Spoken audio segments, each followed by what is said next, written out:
இன்டகிரேஷனோட தானே சார்? Fourier transform. Uv method use பண்ணுவோம். ஓகே. அதாவது integral u into dv formula or u into v into dx formula. Bernoulli's formula. இது பேர் என்ன? Bernoulli's formula. சரிங்களா? சார். இது என்ன ஃபார்முலா டிஃபைன் பண்ணாங்க நம்ம கேர்ஃபுல்லா பார்த்துங்க. ரொம்ப இம்பார்ட்டன்ட் ஃபார்முலா பெர்னாலிஸ் ஃபார்முலா.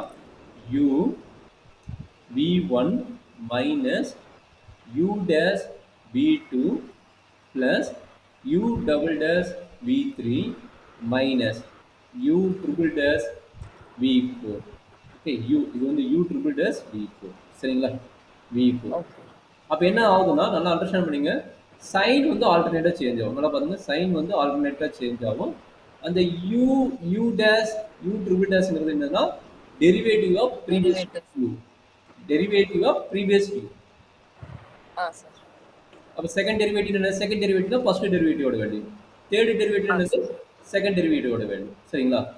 அப்போ v1 v2ங்கிறது என்னன்னா இன்டகிரேஷன் ஆஃப் ப்ரீவியஸ் ஒன். அப்போ ப்ரீவியஸ் ஒன் v1ங்கிறது வந்து v-ஓட இன்டகிரேஷன். v-ஓட இன்டகிரேஷன். சரிங்களா? அப்போ v2ங்கிறது யாரு? v1ஓட இன்டகிரேஷன். அப்போ v3ங்கிறது யாரு? v2ஓட இன்டகிரேஷன். சரியாமா? v4ங்கிறது v3ஓட இன்டகிரேஷன். இது வந்து இன்டகிரேஷன். சரிங்களா? அப்போ யூனா யாரு? யூனா d by dx. யூனா d by dx. அவ்வளோதாங்க.